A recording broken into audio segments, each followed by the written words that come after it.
Share করুন।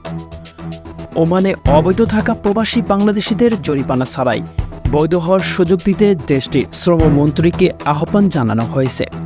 গত বৃহস্পতিবার ভিসা সংক্রান্ত আলোচনার এক পর্যায়ে শ্রমমন্ত্রী ডক্টর মাহাদ বিন সাইদের সঙ্গে এ বিষয়ে আলাপ করেন প্রবাসী কল্যাণ ও বৈদেশিক কর্মসংস্থান প্রতিমন্ত্রী শফিকুর রহমান চৌধুরী। এ সময় ওমানের শ্রমমন্ত্রীকে বাংলাদেশ সফরের জন্য আমন্ত্রণ জানানো হয়। মাস্কাটের বাংলাদেশ দূতাবাস এক ফেসবুক পোস্টে এ তথ্য জানা গেছে। এতে বলা হয়, প্রতিমন্ত্রীর নেতৃত্বে তার প্রতিনিধিত্ব দল এবং ওমানের নিযুক্ত বাংলাদেশের রাষ্ট্রদূত মোহাম্মদ নাজমুল ইসলামের উপস্থিতিতে এই বৈঠক অনুষ্ঠিত হয়েছে।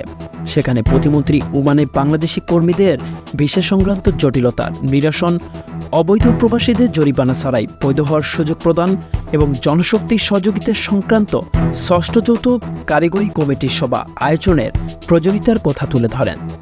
আর ওমানের শ্রমমন্ত্রী আশ্বস্ত করেন, তার সরকার বাংলাদেশিদের জন্য নির্দিষ্ট কিছু বিভাগে ভিসা খোলাটা গভীরভাবে বিবেচনা করেছে।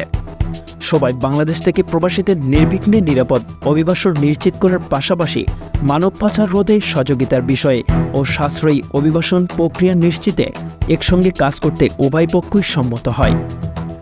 সবশেষ শ্রমমন্ত্রীকে তার সুবিধাজনক সময়ে বাংলাদেশ সফরে আমন্ত্রণ জানানো হয়। সংবাদের এ পর্যন্তই। পরবর্তী নিউজ আপডেট পেতে আমাদের সাথেই থাকুন। ধন্যবাদ।